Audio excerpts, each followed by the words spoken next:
सुनीता केजरीवाल की तरफ से जैसे ही ईडी की तरफ से यह कहा गया कि वो हाईकोर्ट जाएंगे इस मामले को लेकर, उनकी तरफ से कहा गया कि ये ऑर्डर अपलोड हो पाता उससे पहले ईडी हाईकोर्ट पहुंच गई। वो ऐसे बिहेव कर रहे हैं जैसे अरविंद केजरीवाल एक आतंकवादी हो। इस पर क्या रिस्पॉन्ड करेंगे आप? नमस्कार श्वेता जी, बहुत धन्यवाद यहाँ मुझे आमंत्रित करने के लिए। देखिए, माननीय सुनीता केजरीवाल जी एक राजनीतिक व्यक्ति नहीं है, इसलिए इन पर किसी भी प्रकार की व्यक्तिगत टिप्पणी मैं बिल्कुल नहीं करूंगी। लेकिन हाँ, इतना जरूर उनको याद आपके माध्यम से कराना चाहूंगी कि माननीय मुख्यमंत्री अरविंद केजरीवाल जी ने ही एक याचिका दिल्ली हाईकोर्ट के समक्ष लगाई थी, जहां पर वो चाहते थे कि दिल्ली हाईकोर्ट इस बात पे एडजुडिकेट करे कि उनकी अरेस्ट लीगल है या इलीगल। वो ऑर्डर आज भी ऑपरेट कर रहा है, उसको सर्वोच्च न्यायालय ने हटाया नहीं है, विकेट नहीं करा है। सभी तमाम सबूतों और साक्ष्य को देखने के बाद दिल्ली हाईकोर्ट ने क्या पाया? दिल्ली हाईकोर्ट ने यह कहा कि माननीय मुख्यमंत्री अरविंद केजरीवाल जी की व्यक्तिगत भूमिका रही है शराब घोटाले में करोड़ों रुपए के किकबैक लेने की, इसीलिए दिल्ली हाईकोर्ट ने केजरीवाल जी की अरेस्ट को लीगल ठहराया है। रही बात ईडी अगर जाकर अपील करती है, तो देखिए, एक वकील होने के नाते, भाजपा की सांसद या प्रवक्ता होने के नाते नहीं, वकील होने के नाते मैं कहूंगी कि कोई भी पक्ष एपेलेट जुरिस्डिक्शन पे तो जा ही जा सकता है, और इसीलिए उसमें कोई प्रश्न चिन्ह यहां पर लगाने की बात नहीं है। पर इसी के बीच दिल्ली में पानी की समस्या भी है। मोनिका जी, आप भी देख रही होंगी कि जिस तरह का संग्राम चल रहा है, घर घर की बात आ जाती है, टैंकर माफिया को लेकर सारे लोग परेशान हैं। एक टैंकर भी आ जाता है कहीं पर पानी के लिए, लोग कितने बेचैन हो जा रहे हैं। जो मौजूदा राजनीतिक लड़ाई चल रही है, उसके बीच इस समस्या का समाधान कहां से आएगा? के हित में ही आप काम करते हैं, उनके लिए ही आप चुने जाते हैं। तो बहुत जरूरी है कि केंद्र की सरकार हो या एक कैबिनेट की सरकार हो या किसी स्टेट की सरकार हो, कोऑर्डिनेशन बनाना तो बहुत जरूरी है। देखिए, एलजी साहब मानती हूँ कुछ मुद्दे पे बिगड़ सकते हैं, लेकिन ऐसी चीज जो जल, जो जीवन है, उसके लिए कम से कम मिल के अगर ये काम किया जाए तो जनता को तो राहत दी जाए। आपकी व्यक्तिगत लड़ाई हो, कुछ हो, हम भी ये मानते हैं। देखिए, हमारे साथ अलाइज हैं, लेकिन अगर जनता का मुद्दा हो तो हम भी खड़े होंगे। तो इस मुद्दे पे मुझे लगता है कि बहुत जरूरी है कि केंद्र की सरकार मदद करे स्थानीय सरकार को, और जो स्थानीय सरकार है श्वेता जी, वो लीकेज रोकने में भी नाकाम रही है। तो दोनों तरफ की कमियां रह चुकी हैं, इसका खामियाजा दिल्ली की जनता भुगत रही है। ये अफसोसनाक है। बात आपकी घोटाले की नहीं, बात और चीजों की नहीं। इस वक्त प्रायोरिटीज क्या है? देखिए, अचानक तो गर्मियां नहीं आई, सबको पता होता है कि गर्मियों का मौसम आने वाला है, कुछ दिक्कतें आने वाली हैं। तो ये कोऑर्डिनेशन की जो कमी आ रही है, उससे दिल्ली वासी ही भुगत रहे हैं श्वेता जी। तो बहुत इंपॉर्टेंट है कि वो स्टेप्स पहले ले लेते, और एलजी साहब को इंपॉर्टेंट है कि पंजाब हो चाहे हरियाणा हो या जहां भी उनके दायरा है मदद करने का, एक हाथ आगे बढ़ा के दिल्ली की जनता को राहत दे दें। उसके बाद राजनीतिक लड़ाई तो लड़ेंगे और लड़ते ही रहेंगे। माधुरी जी, हम इंतजार भी कर रहे हैं कि एक बार आम आदमी पार्टी की प्रवक्ता आ जाएं, जुड़ जाएं हमारे साथ, क्योंकि हर पक्ष की बात हो जाए। लेकिन आपको भी बढ़ चढ़कर निकलते हमने देखा सड़कों पर। जो बात मोनिका जी कह रही हैं कि दोनों सरकारों को बाकी चीजें भूलकर, मतलब केंद्र और राज्य को ये बातें, अपने आपसी डिफरेंसेस को भूलकर इस समय दिल्ली की जनता के बारे में सोचना चाहिए। क्या ये एक ऐसी स्थिति? अच्छा, चलिए, प्रियंका कक्कड़ जी हमारे साथ जुड़ गई हैं। प्रियंका कक्कड़ जी, पहले मैं आपसे अरविंद केजरीवाल जी के मामले पर बात करना चाहती हूं और उस पर ही आपकी प्रतिक्रिया लेना चाहती हूं कि आम आदमी पार्टी ने जब बेल की घोषणा हुई, बेल की खबर आई, उस समय यह सीधे तौर पर कहा कि देखिए, सत्य की जीत हो रही है। पर अगर हाईकोर्ट उसी मामले पर अगर स्टे लगा देता है और अब अगले हफ्ते तक का इंतजार होगा, तो फिर इसे कैसे समझें कि लोअर कोर्ट ने जहां पर कहा था कि बेल ले लीजिए, हाईकोर्ट ने अगर कहा है रुक जाइए, तो फिर क्या वहां जीत यहां हार? तो है क्या स्थिति, क्या है? क्या दिल्ली की जनता से क्या कह रहे हैं आप लोग? सभी को नमस्ते श्वेता जी। श्वेता जी, देखिए, ये डेफिनेटली एक बहुत बड़ा फैसला था जो कल ट्रायल कोर्ट ने दिया, जिसमें बहुत महत्वपूर्ण फाइंडिंग्स भी हैं कि जैसे भाजपा करीब एक 1.5 साल के बाद अपना नैरेटिव जब चेंज की और बोला कि गोवा में पैसा लगाया, तो उस बात का कोई प्रमाण नहीं है। ये पैरा 26 में फाइंडिंग आई कल के ट्रायल कोर्ट ऑर्डर की। पैरा 24 में फाइंडिंग आई कि ये जो 100 करोड़ का बखान कर रहे थे वो ईडी ने खुद ही स्वीकारा कि हाँ शायद 40 करोड़ का हम बता सकते हैं, 60 करोड़ का है नहीं, पर ना 40 करोड़ का कोई प्रमाण है ना 60 करोड़ का। ये पैरा 24 में आई बात। फिर ये बहुत ऐतिहासिक फैसला इसलिए भी है कि आज देखिए भाजपा की ईडी वो कोर्ट जाती है और भाजपा वहां कोर्ट में कहती है कि हमें ईडी कोर्ट में कहती है हमें सुना नहीं किया। उसी 25 पन्ने के ऑर्डर को उठा के देखेंगी अगर आप, तो 15 पैराग्राफ तक सिर्फ ईडी को सुना गया, ईडी की बातें रिकॉर्ड हुई। पैरा 6 में, उसी ऑर्डर के पैरा 6 में लिखा हुआ है कि हमने ईडी से डिटेल्ड रिप्लाई सुन लिया, फलाना सुन लिया, ढिमकाना सुन लिया, पर आज उनका तथ्य कोर्ट में सिर्फ इतना था कि हमें सुनवाई नहीं हुई। तो हमें कोई प्रॉब्लम नहीं है, हम तो शुरू से ही कह रहे हैं कि ये पूरा का पूरा मामला फर्जी है। 2 साल की इन्वेस्टिगेशन के बाद आज कोर्ट के आगे फिर से भाजपा की ईडी को झूठ बोलना पड़ा कि हमें सुना नहीं किया इसलिए हमें सुन लिया जाए, जबकि पैरा 6 ट्रायल कोर्ट का ऑर्डर जो कल का है उसमें साफ लिखा हुआ है कि सब सुन लिया। कोर्ट में तथ्य क्या दे रहे हैं भाजपा के वकील कि एक ऑनलाइन वेबसाइट ने ऐसा कहा था इसलिए हमें सुन लो। मतलब इनके तथ्य इतने हास्यास्पद हैं। इनके पास इन्वेस्टिगेशन के नाम पर 2 साल से चवन्नी नहीं है। इन्होंने कानूनों में ऐसे संशोधन कर दिए कि किसी भाजपाई के बयानों के आधार पर उसको सरकारी गवाह बनाकर एक सिटिंग सीएम को इन्होंने जेल में रखा हुआ है, ऐसे बयानों के आधार पर जिसपे एक सड़क छाप, चवन्नी छाप, कोई जेल ना हो, उसको एक सिटिंग मुख्यमंत्री को इन्होंने रखा हुआ है, क्योंकि अरविंद केजरीवाल जी वो व्यक्ति हैं जो भाजपा के सारे फेक नैरेटिव और प्रोपेगेंडा को बस्ट कर देते हैं। हम लोग एक कट्टर ईमानदार सरकार है। आपको विश्वास है हाईकोर्ट जब अभी रिजर्व रखा है अपना आदेश, अगले हफ्ते उनको बेल मिल जाएगी, आपको विश्वास है? देखिए, मैं तो खुद भी एक वकील होने के नाते कभी भी मेरा विश्वास कोर्ट पे नहीं, हमें पूरा बना रहेगा, हमें कभी नहीं डगमगाएगा। प्रॉब्लम यह है कि भाजपा ने जो कानूनों में संशोधन किए ना, वो ऐसे श्वेता जी कि कल को मैं बोल दूं कि मैं श्वेता जी को इस टाइम फोन करी और यहाँ मिली और मैंने उनको 5 करोड़ दिया। अब श्वेता जी प्रूव करती रही जेल के अंदर कि दिया नहीं दिया, मिला नहीं मिला। आज तक जो इन्होंने देखिए, इन्होंने क्या, आप ऐसे देखिए, इनसे पूछिए कि आपको अरविंद केजरीवाल को 2 साल के बाद भी जेल में रखना क्यों है? बांसुरी जी, आप रिस्पॉन्ड करेंगी तो जैसे ही उनकी बात खत्म हो जाती है जी। किनके बयानों के आधार पर रखना है? शरद रेड्डी के, जिससे 60 करोड़ खा गई भाजपा, उसके बाद उनको सरकारी गवाह बनाया गया, अरविंद केजरीवाल जी के खिलाफ 2 साल की इन्वेस्टिगेशन के बाद उन्होंने बयान दिया, या मंगुट्टा रेड्डी, वो भाजपाई जो आंध्र प्रदेश से कंटेस्ट करते हैं, ऐसे लोगों के बयान के आधार पर पीएमएलए के संगीन कानून में, जिसमें एक चवन्नी की रिकवरी नहीं कर पाई है भाजपा की ईडी 2 साल के बाद भी, सिर्फ अरविंद केजरीवाल जी का नाम खराब करना था, उनको डिफेम करना था, उनके ऊपर जैसे बंगारू लक्ष्मण की पार्टी करप्ट है इनको दिखाना था, अरविंद केजरीवाल जी भी करप्ट है। ये पार्टी इलेक्टोरल बॉन्ड में घोटाले करती है, कोई इन्वेस्टिगेशन नहीं होती। एक नंबर की घोटालेबाज पार्टी है भाजपा, बंगारू लक्ष्मण की पार्टी है। देश ने अभी इनको नकार दिया है, इनको अपनी हरकतें सुधार लेनी चाहिए।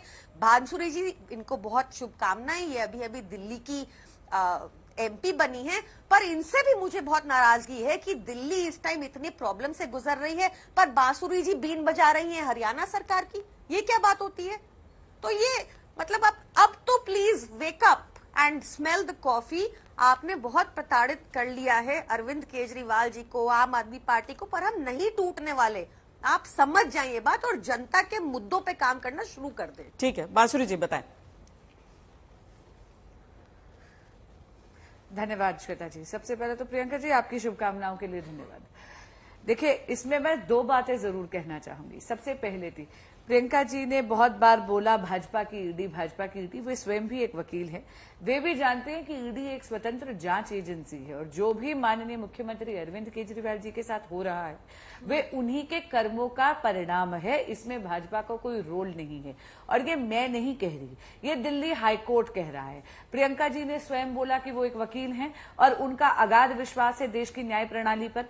मैं पुनः उनको कहती हूं, माननीय मुख्यमंत्री अरविंद केजरीवाल जी ने याचिका लगाई थी दिल्ली हाईकोर्ट के समक्ष इस बात पे एडजुडिकेट करने के लिए कि उनकी जो अरेस्ट है वो लीगल है या इलीगल। उन्हीं की लगाई हुई याचिका पे, उन्हीं की प्रार्थना पर दिल्ली हाई कोर्ट ने तमाम सबूतों को देखने के बाद और लंबी सुनवाई के बाद ये कहा कि माननीय मुख्यमंत्री अरविंद केजरीवाल जी की अरेस्ट बिल्कुल लीगल है, क्योंकि उनकी व्यक्तिगत भूमिका रही है शराब घोटाले में करोड़ों रुपए के किकबैक्स लेने की। दूसरी बात, प्रियंका जी ने जनता की बात करी, तो देखिए आपको भी मालूम है कि माननीय मुख्यमंत्री अरविंद केजरीवाल जी का लोकसभा चुनाव में कैंपेन था जेल का जवाब वोट। तो मैं याद दिलाना चाहूंगी प्रियंका जी के माध्यम से कि दिल्ली की जनता जनार्दन ने अपना वोट भाजपा के पक्ष में दिया है और माननीय मुख्यमंत्री अरविंद केजरीवाल जी के विपक्ष में दिया है।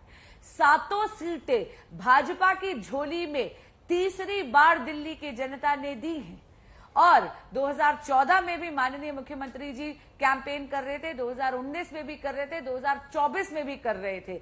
लेकिन जब वो कहते जेल का जवाब वोट, दिल्ली की जनता बहुत समझदार है, वो जानते हैं कि माननीय मुख्यमंत्री अरविंद केजरीवाल जी की बहुत अहम भूमिका शराब घोटाले में है। लेकिन वो कहते हैं ना, किसी झूठ को अगर आप बार बार बोलो, तो मैं प्रियंका जी को कहना चाहूंगी कि वो झूठ सत्य नहीं बन जाता। आप बार बार भाजपा की ईडी बोलती हैं, लेकिन आप भी एक वकील हैं, आप जानती हैं कि ईडी केवल एक स्वतंत्र जांच एजेंसी है जो अपना काम कर रही है, भाजपा का इसमें कोई रोल नहीं है। चलिए अब हम दिल्ली के पानी की समस्या पर भी आते हैं। कल दिल्ली स्पीकर ने यह कहा था कि अरविंद केजरीवाल जेल से बाहर आएंगे, 3 दिन के भीतर दिल्ली की पानी की समस्या खत्म हो जाएगी। लेकिन अगर हम दिल्ली की पानी की समस्या को देखें तो आप तीनों, एक तरह से आप तीनों की पार्टी इसमें किरदार है।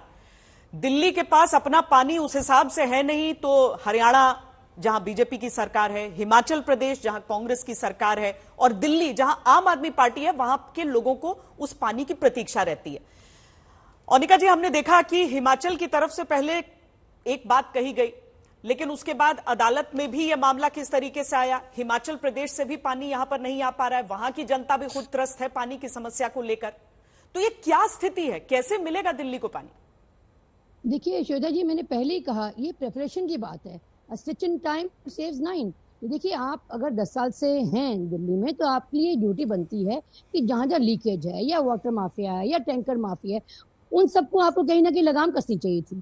माना कि नेबरिंग स्टेट से मदद चाहिए होती है और मिलनी भी चाहिए। देखिए, मैंने कहा ये ऐसा मुद्दा है जहां हमें लगता है जली जीवन हम कहते हैं, ये तो एक हमें सबको कंट्रीब्यूट करना चाहिए। लेकिन हर स्टेट पहले अपना देखेगा ना मैम, उसकी भी तो आबादी है, वो भी तो आबादी बढ़ रही है, उस आबादी के लिए पहले पूर्ति होगी, उसके बाद जो एक्सेस वाटर है वो दिया जाएगा। एटलीस्ट हिमाचल ने एफर्ट तो की, अब पंजाब से भी आ जाए, हरियाणा से भी आ जाए, फॉर द टाइमिंग हो जाए। लेकिन ये रिटोरिक बनता चला जाता है, ईयर आफ्टर ईयर हम इसी डिबेट में बैठते हैं श्वेता जी, और यही मसले रहते हैं। क्यों नहीं इसको सॉल्व किया जाता है? दावे बहुत हैं, दावे ये हैं कि रेन वाटर हार्वेस्टिंग कर दी, दावे ये हैं कि लीकेज रोक दी, लेकिन उसके बावजूद अगर पानी नहीं मिल रहा तो प्रश्न चिन्ह तो लगेगा ना, और सरकार पे ही लगेगा।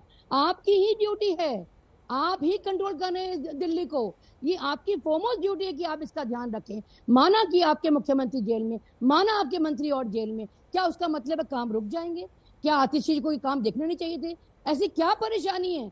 इतने पोर्टफोलियो आपने संभाल लिए, तो आपकी ड्यूटी नहीं है कि आप उसको रोकें, कुछ तो राहत मिले। आप ये कहते हैं पाइपलाइन बिछ गई, आप ये कहते हैं लीकेज रोका, लेकिन समस्या तो जस की जस है। उसका हमें बताइए तो सही, कितने व्हाइट पेपर कहाँ हैं, आपने क्या चीजें की हैं जिससे बेनिफिट मिला?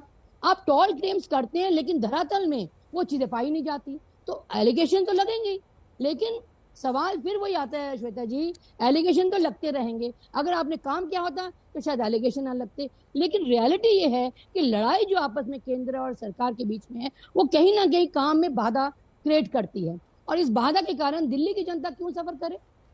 उन्होंने तो चुना है ना सरकार को, आप दीजिए, करिए काम, आप तो यही वादे करके आए थे। तो सपोर्ट करने सब तैयार है, लेकिन आपको अपने लेवल में अपने स्टेट को तो कंट्रोल करना पड़ेगा ना। उसके लिए बाहर की सरकारें या दूसरे स्टेट की सरकार सपोर्ट नहीं कर सकती। बताइए क्या किया जाएगा प्रियंका जी, क्योंकि आतिशी भले ये कह रही हैं वो भूख हड़ताल की कर रही हैं इसके लिए, पर भूख हड़ताल से पानी मिलेगा? कोई आश्वासन है, कोई प्लान है, कोई काम है? जो ओनिका जी भी पूछ रही हैं कि कोई ऐसा आप लिस्ट कर सकती हैं कि क्या क्या काम किया गया है दिल्ली की इस समस्या को और निर्भरता को देखते हुए? From the top of my head मैं श्वेता जी बता सकती हूँ कि 7300 किलोमीटर्स की नई पाइपलाइंस बिछाई गई हैं, 3500 किलोमीटर्स की ओल्ड पाइपलाइंस रिप्लेस की गई हैं। दिल्ली में लगभग 1800 अनऑथराइज्ड कॉलोनीज हैं जहां पानी नहीं पहुंचता था, वहां पर पाइपलाइंस ले की गई हैं। 99.6% दिल्ली में आज वाटर पाइपलाइंस के माध्यम से पानी जाता है। दूसरी चीज, थोड़ा सा ये बात सबको समझनी पड़ेगी कि दिल्ली का जो ग्राउंड वाटर रिसोर्स है वो 15% है।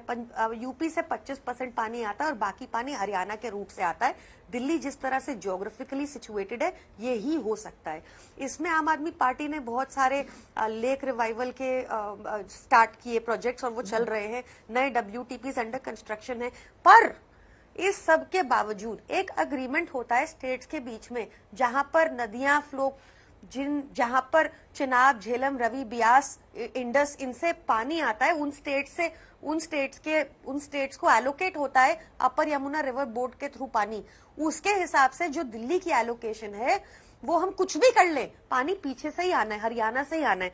इनकी हिमाचल सरकार भी देने को तैयार है, जानती है ये बात, पर वो पानी हरियाणा हिमाचल से आना तो दूर की बात है, जितना दिल्ली का शहर है वो भी नहीं आने दे रही। तो ये एक प्रॉब्लम हो रही है जिसको मैं कोई ठीक कर ही नहीं सकता। इसमें हमने प्रधानमंत्री मोदी से इंटरवेंशन मांग ली। हमारे chief whip CR Patil ji जो नए नए अभी जल मंत्री बने हैं भाजपा के, उनके पास टाइम ही नहीं था, बार बार गए उनसे मिलने। भाजपा जाके, बांसुरी जी भी जाके मटके फोड़ रही हैं। मतलब आप और कह रही हैं कि हरियाणा सरकार पर्याप्त पानी दे रहा है। आप जाके वजीराबाद बराज देख आइए ना, आपको सच पता चल जाएगा, आपको पता चल जाएगा हम झूठ बोल रहे हैं तो। पर इस टाइम पे दिल्ली की समस्या का समाधान निकालिए। बांसुरी जी अपनी पार्टी को समझाइए। बार बार ये सिर्फ हरियाणा सरकार को बोलना है उनको कि दिल्ली के शहर का पानी दिल्ली को दे दे। आप लोग कुछ सुन ही नहीं रहे थे हमारी बात, तो हमारी मंत्री अब अनशन पे बैठ गई हैं ताकि आपको ध्यान जाए और दिल्ली के 28 लाख लोगों को जो पानी कम पड़ रहा है वो उनको मिले।